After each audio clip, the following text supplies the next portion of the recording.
साथीहरु the power of PowerPoint मा हामीले विभिन्न भिडियोहरु हेर्यौं। हामीले चाहिँ पावरपोइन्ट को बेसिक सबै हामीले हेरेको लगभग 31 हामीले चाहिँ भिडियोज हेर्यौं र हामीले विभिन्न कुराहरु सिक्यौं। र अब हामी चाहिँ फोटोशप जस्तै पावरपोइन्टमा पनि हामीले चाहिँ विभिन्न चाहिँ फोटोलाई एडिट गर्न सकिन्छ। Actually I am not comparing with the Photoshop किन फोटोशप इज अ प्रोफेसनल हो, तर पनि तपाईहरुले चाहिँ एउटा पावरपोइन्टको मद्दतले गर्दाखेरि तपाईहरुले चाहिँ चाहिने फोटो तपाईले सजिलो तरिकाले बनाउन सक्नुहुन्छ। एकदम राम्रो फोटो डिजाइन गर्न सक्नुहुन्छ र फोटो राम्रो तरिकाले तपाईले एडिट गर्न सक्नुहुन्छ। र साथै यदि तपाईहरुले चाहिँ फोटोशप किन्नु पर्यो भने तपाईँ definitely it's a very expensive अनि तपाईले यदि क्र्याक भन्न ल्याउनु भयो भने पनि that's a some issue right. यदि तपाईसँग पावरपोइन्ट जुन छ पावरपोइन्ट अफिस जुन माइक्रोसफ्ट अफिसले दिएको तपाईसँग छ भने तपाईले सजिलो तरिकाले त्यसमा पनि विभिन्न फोटोहरु डिजाइनहरु गर्न सक्नुहुन्छ, जुन चाहिँ हामीले चाहिँ अब आउने भिडियोमा हेर्ने छौं। र साथीहरु आज हामीले गर्ने छौं यस्तो खालको एउटा जुन हाम्रो फोटो छ जस्तो तपाईले देख्नुहुन्छ नर्मल फोटोलाई हामीले चाहिँ कम्बाइन गर्ने छौं र ब्याकग्राउन्ड रिमुभ गर्ने छौं। आज ब्याकग्राउन्ड रिमुभ गरेर हामीले चाहिँ एउटा यस्तो खालको चाहिँ फोटो हामीले चाहिँ निर्माण गर्ने छौं। सो यदि तपाईहरु पनि चाहनुहुन्छ कि विदिन लेस देन 5 सेकेन्ड हजुरहरुले चाहिँ जुन हाम्रो थम्बनेल हेरिसक्नु होला within 5 second how to remove the photo background हजुर 5 सेकेन्ड भन्दा तपाईलाई कम नै लाग्ने छ and that is my guarantee. So without delay let's begin. I'm coming home. I'm coming home. Tell the world I'm coming. नमस्कार साथीहरु, तपाईहरु हेर्दै हुनुहुन्छ टेकएनपीएल च्यानल र म पविन्द्र। साथीहरु अझ पनि तपाईहरुले टेकएनपीएल च्यानललाई सब्स्क्राइब गर्नुभएको छैन भनेपछि कृपया हाम्रो च्यानललाई सब्स्क्राइब गरी त्यो बेल आइकनलाई क्लिक गर्न पनि नभुल्नु होला।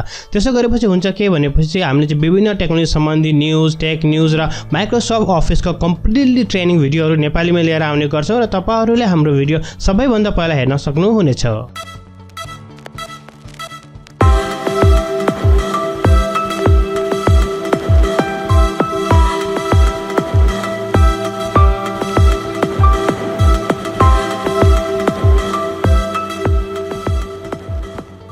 र साथीहरु तपाईले देख्नुभयो यहाँ चाहिँ हामीले चाहिँ दुईवटा फोटो लिएका थियौं, जस्तै एउटा केटीको र एक केटीलाई हामीले चाहिँ डीजे मा राखेका थियौं। So because she has a mic and so everything, so मैले फोटो चुज गरेको। र साथै जब पनि तपाईले कुनै पनि फोटो चुज गर्नुहुन्छ तपाईको चाहिँ जस्तै अब तपाईले आफ्नो पर्सनल युजको लागि चुज गर्नुहुन्छ भने चाहिँ is okay, you can choose any of photo heroine या जसको पनि तपाईले चुज गर्न सक्नुहुन्छ। यदि तपाईले एउटा प्रोफेसनल लाइफमा फोटो चुज गर्न चाहनुहुन्छ या तपाईले चाहिँ त्यो फोटोलाई तपाईको युट्युबमा या तपाईले कुनै पनि चीजमा तपाईले युज गर्न चाहनुहुन्छ तपाईलाई चाहिँ कपिराइट पर्ने धेरै सम्भावना हुन्छ। र साथै कपिराइटबाट बस्नको लागि मैले तपाईहरुलाई अलरेडी एउटा भिडियो बनाएको छु जुन चाहिँ मेरो चाहिँ तीनवटा एउटा यस्तो वेबसाइट छ। आई रियली लभ देम, मेरो चाहिँ एकदम बेस्ट वेबसाइट हो जुन चाहिँ मैले अलरेडी तपाईलाई चाहिँ डिस्क्रिप्सन बारमा त्यो भिडियो दिइसकेको छु। तपाईले त्यो भिडियो हेर्नु होला। त्यो भिडियोमा तपाईले चाहिँ यस्तो खालको प्रोफेसनल चाहिँ हुन्छ एकदम फुल एचडी को भने तपाईले 4K पनि फोटो पाउनु त्यस्तो खालको फोटो तपाईले सजिलै पाउन सक्नुहुन्छ। र तपाईलाई थाहा हुन्छ कि बिना एनी क्रेडिट दिए तपाईले कुनै क्रेडिट पनि दिनु पर्दैन, तपाईले सजिलो तरिकाले त्यहाँबाट फोटो भिडियो र तपाईले म्युजिकहरु युज गर्न सक्नुहुनेछ। अब लागौं हाम्रो विषयवस्तुतिर। र साथीहरु हामीसँग चाहिँ दुईवटा चाहिँ फोटो छ र दुईवटा फोटोलाई हामीले चाहिँ कम्बाइन गरेर ब्याकग्राउन्ड चाहिँ रिमुभ गर्न गइरहेका छौं, जुन चाहिँ हामीले चाहिँ यहाँ हेरिसकेका छौं। जस्तै हामीले चाहिँ ब्याकग्राउन्ड रिमुभ गर्न गइरहेका छौं। So first of all let me delete this photo. मैले चाहिँ सम्पूर्ण फोटोहरु डिलिट गरिसकेँ र अब हामी जाउँ हाम्रो चाहिँ पहिलो स्लाइड शोमा र पहिलो स्लाइडमा गएर चाहिँ म यसलाई ब्याकग्राउन्डलाई कपी गर्छु। तपाईले चाहिँ यो चाहिँ सजिलो तरिकाले ल्याउन सक्नुहुन्छ, जुन मैले तल तपाईलाई डिस्क्रिप्सन बार दिइसकेको छु। तपाईले सजिलो तरिकाले त्यहाँबाट डाउनलोड गर्न सक्नुहुनेछ। म यसलाई हल्का ठुलो बनाउँछु, एक्चुअली यतिसम्म बनाऊँ, हल्का ठुलो बनाउन चाहन्छु। त्यसपछि हामी जब अर्को फोटोलाई तपाईले त्यसै सजिलो तरिकाले ल्याउन सक्नुहुन्छ। तपाईले यसमा पनि काम गर्न सक्नुहुनेछ। So I just want to copy because I want to show you guys. So तपाईले त्यसलाई पनि गर्नुस् त। हामीसँग चाहिँ दुईवटा फोटोहरु आइसक्यो राइट।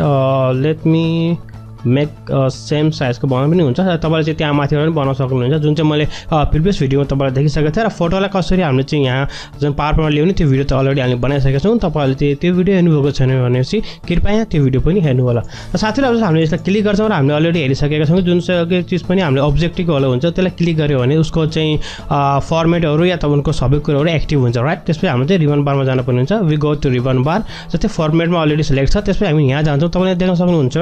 र साथै तपाईले देख्न सक्नुहुन्छ रिमुभ ब्याकग्राउन्ड भन्ने हुन्छ। रिमुभ ब्याकग्राउन्ड तपाईलाई क्लिक गर्नुपर्ने हुन्छ। र साथै जब तपाईले रिमुभ ब्याकग्राउन्डमा क्लिक गर्नुहुन्छ तपाईले देख्नुभएको छ तपाईको एउटा पिंक कलरकोले चाहिँ हुन्छ पुरा ढाकिरहेको हुन्छ सबैलाई। र तपाईले जुन अब्जेक्टिभ हुन्छ या जुन फोटोलाई तपाईले देखाउने हो त्यसलाई चाहिँ पिंक कलरको हुँदैन। तपाईले देख्नुभएको छ यहाँ चाहिँ हल्का पिंक कलर यहाँ चाहिँ छ, जस्तै यो काटिन सम्भावना धेरै छ र काटिन्छ पनि। र तपाईले चाहिँ तारहरु पनि हल्का काटिन छ र तपाईले देख्नुभएको छ बाँकी चाहिँ राम्रो छ। र अब हामीले हेर्छौं यसलाई चाहिँ हामीले कसरी म्यानेज गर्ने भन्ने बारेमा। र साथै जब तपाईले देख्नुभएको छ यहाँ चाहिँ सानो डटहरु छ, तपाईले यसो पोइन्ट गर्नु यस्तो खालको एउटा हुन्छ। तपाईले बिस्तारै तलसम्म तान्न सक्नुहुन्छ या तपाईले तलसम्म तान्नुस्। र त्यसपछि देख्नु तपाईले यो भाग पनि अलरेडी छोडिसक्यो र यसको बाल हल्का यहाँ बाल रहेछ। सो हामी चाहिँ हल्का पछाडी जाउँ ओके त्यसपछि त यो भाग पनि आइसक्यो र विभिन्न तरिकाले हामीले गर्न सकिन्छ तर म आज तपाईँलाई एकदमै इजी तरिकाले देखाउन गइरहेको छु तपाईँले चाहिँ यसलाई फेरि हल्का बढाइदिनुहोस् यहाँसम्म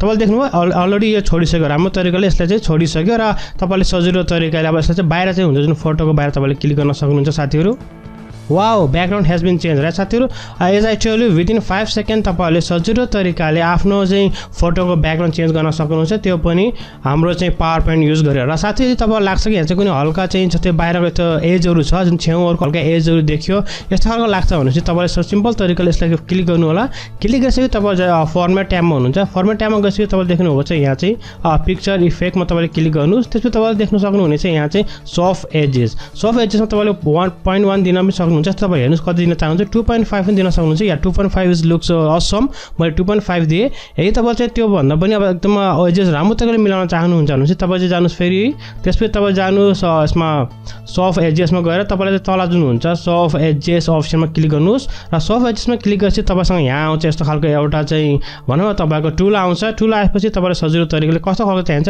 बडी या घटीमा तपाईँले सजिलो तरिकाले गर्न सक्नुहुनेछ र साथीहरू आजलाई यति नै मलाई आशा छ आजको यो भिडियो तपाईँहरूलाई मन पर्यो होला यदि भिडियो मन परेको खण्डमा लाइक र कमेन्ट गर्न चाहिँ नभुल्नु होला र साथीहरू हामी चाहिँ आउने भिडियोहरूमा विभिन्न तरिकाले हाम्रो फोटोहरूलाई एडिट गरेर हेर्नेछौँ र आज तपाईँले हेर्नुभयो विदिन 5 सेकेन्ड हामीले माइक्रोसफ्टको पावर पोइन्टको मद्दतले गर्दाखेरि हामीले फोटोको ब्याकग्राउन्ड कसरी रिमुभ गर्ने भन्ने बारेमा र साथीहरू तपाईँमध्ये कुनै साथीहरू हाम्रो च्यानल नयाँ आउनुहुन्छ कृपया हाम्रो च्यानल सब्सक्राइब गरी त्यो बेल आइकनलाई क्लिक गर्न पनि नभुल्नु होला तबसम्मको लागि bye bye take care have a great and fun time